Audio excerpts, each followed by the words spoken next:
नमस्ते दोस्तों, जिस वक्त मैं ये वीडियो रिकॉर्ड कर रहा हूँ उस वक्त जो आज की तारीख है वो 23 नवंबर 2024 है। और आज के जो गोल्ड के प्राइजेस है वो 80,590 रुपीज़ है जिस वक्त मैं ये वीडियो रिकॉर्ड कर रहा हूँ। और दोस्तों ये जो गोल्ड के प्राइजेस है, ये गोल्ड के प्राइजेस मुंबई के हैं। हो सकता है आपके एरिया में जो गोल्ड के प्राइजेस हो वो थोड़े बहुत कम या ज़्यादा हो। तो दोस्तों देखिए, अब गोल्ड के प्राइजेस जो है 80,000 रुपीज़ जो है क्रॉस कर गए हैं। जैसा कि मैंने आप लोगों को पिछले वीडियोस में बताया था कि मुझे जो है गोल्ड के प्राइसेस बहुत जल्द जो है 80,000 रुपीज जो है क्रॉस करते हुए नजर आ सकते हैं। और इसी के साथ साथ पिछली वीडियोस में मैंने आप लोगों को ये भी बताया था कि गोल्ड के प्राइसेस अगली दिवाली तक 90,000 से लेके 92,000 रुपीज तक रह सकते हैं। अब इसके पीछे के जो है हम लोग कारण समझने की कोशिश करते हैं कि साल 2025 में गोल्ड के प्राइसेस जो है किस तरीके से मूव करेंगे और वो क्या कारण है जिसकी वजह से मुझे ऐसा लगता है कि गोल्ड के प्राइसेस में एक अच्छा खासा जो है गेन हम लोगों को होता हुआ जो है 2025 में दिखाई दे सकता है। तो दोस्तों वर्ल्ड वाइड अगर अभी हम लोग बात करें तो बहुत सारे लोग कह रहे हैं कि वर्ल्ड वॉर 3 की संभावना है। और उसके बाद में बहुत सारे लोग कह रहे हैं कि नहीं, वर्ल्ड वॉर 3 की संभावना नहीं है। अब जो है मार्केट सेटल हो जाएगा। अमेरिका में यूएस इलेक्शंस हो गए हैं, उसके बाद में जो है ट्रम्प जीत कर आ गए हैं। ट्रम्प जीत कर आ गए हैं, इसके लिए जो है वहां पे फेड इंटरेस्ट रेट कट कर सकता है। और फेड इंटरेस्ट रेट कट करेगा तो गोल्ड के प्राइसेस 65,000 रुपीज भी आ सकते हैं। ऐसा जो है वो कुछ लोगों का कहना है। तो दोनों साइड से जो है दोस्तों पलड़ा एकदम बराबर है। कुछ लोग कह रहे हैं गोल्ड के प्राइसेस कम होंगे, कुछ लोग कह रहे हैं गोल्ड के प्राइसेस ज्यादा रहेंगे। लेकिन दोस्तों मैं आप लोगों को एक चीज यहाँ पर बता देना चाहता हूँ कि अब जो है यूरोप में पहले ये कहा जाता था कि ये सारी दुनिया जो है एक जंगल है और यूरोप उस जंगल का जो है गार्डन है। लेकिन ये चीजें हम लोगों को कहीं ना कहीं जो है गलत होती हुई हम लोगों को दिखाई दे रही है। और यही हम लोग इस वीडियो में समझेंगे। तो सबसे पहली अगर बात करें जियोपॉलिटिकली, हम लोग अगर देखें तो यूरोप में जो है बहुत मतलब ये मान के चलिए खिचड़ी बन रही है एक टाइप से। तो देखिए आईसीसी यानी कि इंटरनेशनल क्रिमिनल कोर्ट, इसको 124 कंट्रीज जो है मानती है। अब ये जो 124 कंट्रीज इसको मानती है उसमें बहुत सारी कंट्रीज ऐसी है जो मानती है, बहुत सारी कंट्रीज ऐसी है जो नहीं मानती। जैसे इंडिया इसको नहीं मानता, हम लोग आईसीजे को मानते हैं। तो बेंजामिन नेतन्याहू के खिलाफ इन लोगों ने अरेस्ट वारंट जारी कर लिया और इसके जो हेडक्वार्टर से नीदरलैंड में है। अब बेंजामिन नेतन्याहू जो है इजराइल के राष्ट्रपति है और उनके बारे में ये कहा गया कि ये 124 कंट्रीज में अगर बेंजामिन नेतन्याहू कहीं पे भी जाएंगे तो उस कंट्री में जो है बेंजामिन नेतन्याहू को जो है अरेस्ट कर लिया जाएगा। अब इसी को लेकर एक सवाल जस्टिन ट्रूडो को पूछा गया जो कि कनाडा के राष्ट्रपति हैं। उनसे ये सवाल पूछा गया कि क्या आपके देश में अगर बेंजामिन नेतन्याहू आएंगे तो क्या आप उनको अरेस्ट करेंगे। तो बेंजामिन नेतन्याहू को अरेस्ट करने की बात जो है जस्टिन ट्रूडो ने मान ली और ये कहा कि हाँ, हम अपने देश में अगर बेंजामिन नेतन्याहू आते हैं तो उनको हम लोग जो है अरेस्ट करेंगे। इसी के साथ साथ यूएसए और इजराइल जो है आईसीसी को नहीं मानता है और इन लोगों ने ये कह दिया है कि अगर हम लोगों के साथ में आप लोगों ने कुछ ऐसा किया या फिर हमारे एक नेता को अगर आप लोगों ने अरेस्ट किया तो हमारे यहाँ पे यानी कि यूएस में एक एक्ट है, यानी कि एक कानून है जिसको बोलते हैं द हेज इन्फ्लेशन एक्ट। इसके तहत जो है हम लोग जो है फिनलैंड पे आक्रमण कर देंगे। और इसी के साथ साथ हम लोगों को कनाडा से रिलेटेड एक और चीज जो है हम लोगों को सुनने के लिए मिली थी कि कनाडा के में जो खालिस्तानी लोग हैं उन लोगों का ये दावा है कि कनाडा जो है हमारी कंट्री है, यूरोपियन लोगों की कंट्री नहीं है। तो कहीं ना कहीं एक सिविल वॉर भी हम लोगों को कनाडा में होती हुई दिखाई दे सकती है। और पूरे यूरोप में लेफ्ट और राइट विंग का जो है बहुत बड़ा जो है एक कॉन्फ्लिक्ट चल रहा है। और दोस्तों यूरोप क्यों मायने रखता है? यूरोप इसलिए मायने रखता है दोस्तों क्योंकि उन लोगों का कंजम्पशन जो है सारी दुनिया से मतलब ज्यादा है, ये मान के चलिए। वहां के इंपोर्ट्स ज्यादा है, वहां पे लोग प्रीमियम चीजें खरीदते हैं। तो इसके लिए सारी दुनिया कहीं ना कहीं जो है यूरोप के ऊपर जो है एक अपनी आंखें बनाए हुए रखती है कि यूरोप में कभी भी अशांति नहीं आएगी, ऐसा लोगों का मानना था। लेकिन अभी जो सिनारियो बन रहा है उसके अकॉर्डिंग हम लोगों को देखने के लिए मिल रहा है कि यूरोप में जो है अशांति आ सकती है। इसके बाद में यूएसए की बात करें तो 2025 में हम नेशनल इमरजेंसी डिक्लेयर कर देंगे, ऐसा जो है डोनाल्ड ट्रंप ने अभी अभी एक दो दिन पहले कहा है। अब ये जो नेशनल इमरजेंसी होती है उसके लिए इन लोगों का जो है प्लान ये है कि इन लोग मास में जो है डिपोर्टेशन करेंगे। इलीगल इमिग्रेंट्स आते हैं उनको जो है मास तरीके से जो है अपने ही देश में आर्मी उतार कर अपनी आर्मी को वो काम देंगे कि जो भी इलीगल इमिग्रेंट हम लोगों को दिखाई देता है उसको उठा के जो है बॉर्डर के बाहर फेंक दो, उसके बारे में कुछ मत सोचो, उसकी मत सोचो कि वो अगर बोलेगा हम लोगों को असाइलम दो, ये दो, वो दो, तो उसके बारे में मत सोचो। और ये जो एक्ट है दोस्तों, अमेरिका में सिर्फ एक ही बार में जो है लागू हुआ था। इस एक्ट का नाम है 1798 एनिमी एलियंस एक्ट, और ये जो है वर्ल्ड वॉर 2 के टाइम पर जो है लागू हुआ था अमेरिका में। इसके बाद में दोस्तों अगर अमेरिका की फिर से बात करें तो अमेरिका अभी जो है ना अनडिवाइडेड है, लाइक जैसा 1850 के आसपास हुआ करता था। पॉलिटिकली आप लोग देख लो, आइडियोलॉजिकली देख लो, तो अमेरिका अब जो है दो भागों में हम लोगों को बटा हुआ दिखाई देता है।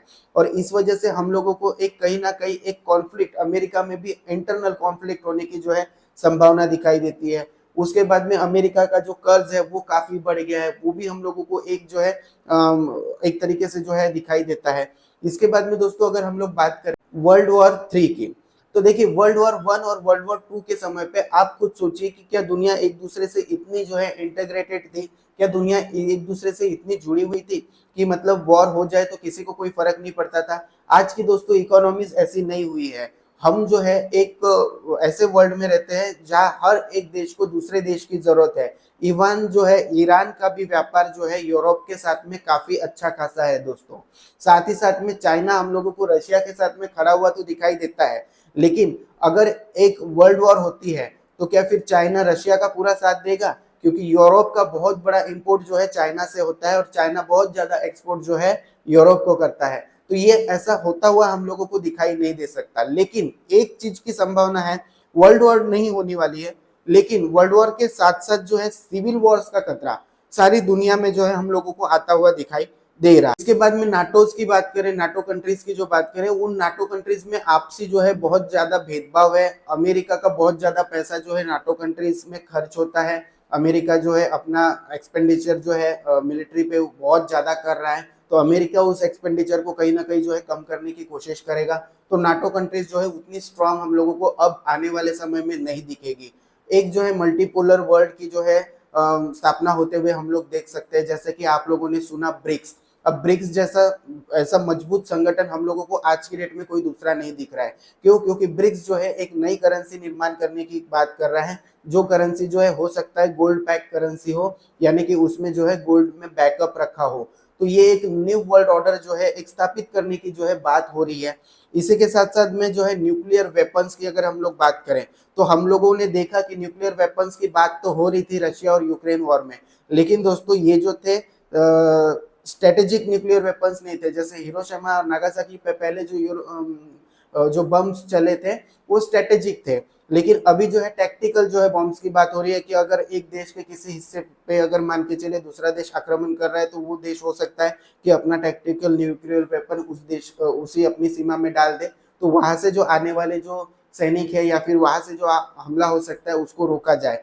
तो न्यूक्लियर वेपन्स की अभी जो है उतनी बड़ी जो है संभावना हम लोगों को दिखाई नहीं देती है।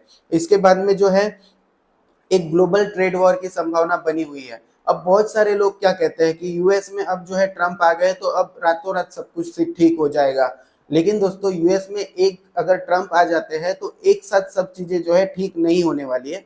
वो दुनिया भर में जो है ग्लोबल ट्रेड वॉर जारी होंगे, ट्रेड वॉर होंगी कि वो कहेंगे कि हम अपने जो है इंपोर्ट्स महंगे कर रहे हैं, वो कहेंगे कि हम अपने इंपोर्ट्स महंगे कर रहे हैं। वो इन द सेंस अमेरिका कहेगा कि हम अपने इंपोर्ट्स महंगे करेंगे, हम ज्यादा टैरिफ लगाएंगे। चाइना जो है कुछ स्टिमुलस पैकेजेस दे देगा अपनी इकोनॉमी में, तो उससे जो है और अपनी करेंसीज को डेप्रिसिएट करेगा, तो इसकी वजह से जो है उसके ऊपर हो सकता है उतना मतलब गहरा फर्क ना पड़े।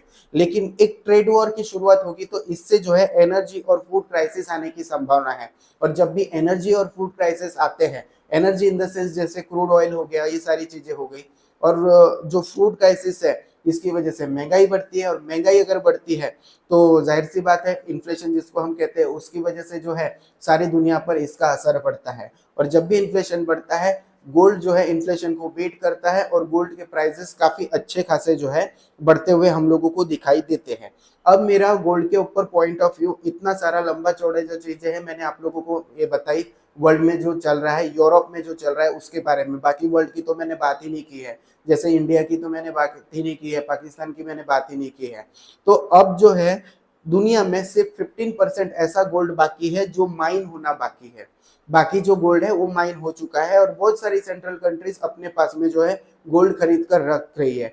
इससे 1 महीने पहले ही हम लोगों ने देखा था, यानी कि ट्रम्प जब जीत कर आए उसी टाइम पे हम लोगों ने देखा था कि जो रशिया है उसका जो गोल्ड का भंडार है वो दुनिया में जिस तरीके से वो गोल्ड का भंडार जो है अपने रिजर्व में बढ़ा रहा था, वो अब जो है ऑल टाइम हाई पर है। इंडिया ने भी, हम लोगों ने सुना है कि इंडिया अपना जो गोल्ड है जो यूके में रखा हुआ है उसको अपने यहाँ पे ला रहा है और उसको सेफ तरीके से रख रहा है। तो सारी दुनिया में जो है गोल्ड को लेकर सारी दुनिया की सेंट्रल बैंक्स है वो अग्रेसिव है। क्यों? क्योंकि एक नया मल्टीपोलर वर्ल्ड इन लोग बनाने की सोच रहे हैं और अब जो है दुनिया में एक ज्यादा ही खींचातानी जो है मची हुई है। अब इसीलिए दोस्तों हम लोगों को गोल्ड के प्राइजेस 2025 में जो है बढ़ते हुए ही नजर आएंगे, ऐसा मुझे लगता है। होने को तो कुछ भी हो सकता है दोस्तों, कल अगर पता चले, कल कोई अगर कुछ अच्छी न्यूज आ गई तो हो सकता है गोल्ड के प्राइसेस फिर से 76,000 आ जाए, जैसा 4 दिन पहले 5 दिन पहले हम लोग देखते थे। लेकिन दोस्तों अब मुझे ऐसा लगता है कि गोल्ड के प्राइसेस हो सकता है 2025 में, और दिवाली की अगर 2025 की बात करूं तो 90,000 से 92,000 के आसपास रहेंगे। उम्मीद करता हूं दोस्तों ये वीडियो आपको पसंद आया होगा। वीडियो पसंद आया हो तो इसको लाइक कर दीजिए, दोस्तों के साथ शेयर कर दीजिए, और आप चैनल पर नए हैं तो चैनल को सब्सक्राइब जरूर कर दीजिए। आज के लिए बस इतना ही। Thank you.